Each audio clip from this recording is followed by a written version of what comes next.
यदि इस समय सभा का त्याग करेंगे युवराज, तो हमारा मिलना अब रणभूमि में होगा महाराज। दुर्योधन, ठहरो।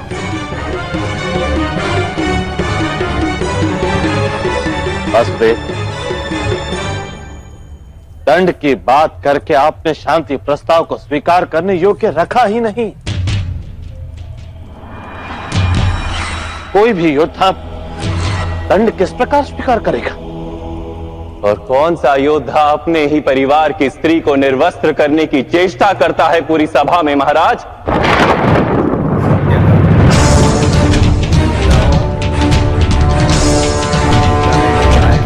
और अपराध करने के पश्चात दंड से भयभीत होने का क्या तात्पर्य है?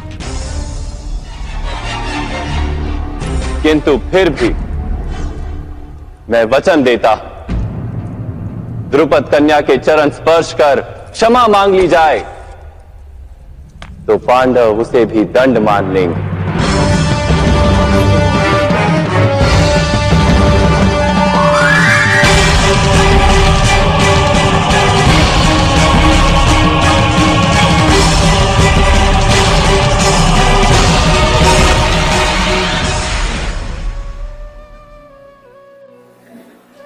सत्य कहा वासुदेव कृष्ण ने कि कौन सा योद्धा अपने परिवार की स्त्री को पूरी सभा में निर्वस्त्र करने की चेष्टा करता है।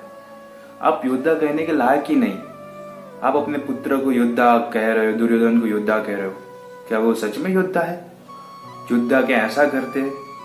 तो सत्य कहा। फिर भी उन्होंने कहा कि कोई नहीं, चलो एक प्रयत्न करता हूं।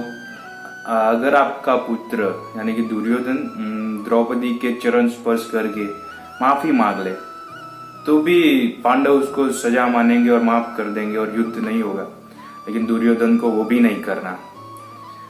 इसलिए और श्री कृष्ण को पता ही है कि दुर्योधन का स्वभाव क्या है। इसलिए वो आए थे यहाँ पे।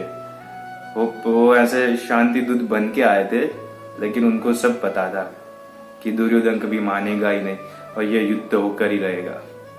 संसार के कल्याण हेतु और धर्म की स्थापना के लिए, सबको धर्म सिखाने के लिए, सबको धर्म का महत्व सिखाने के लिए युद्ध होना जरूरी था। और कृष्ण जानते थे कि युद्ध होकर ही रहेगा, फिर भी वो शांति दूत बन के आए थे। लेकिन उनको पता था कि दुर्योधन नहीं मानेगा और नहीं माना, और युद्ध हुआ। जय श्री राम, जय श्री कृष्ण।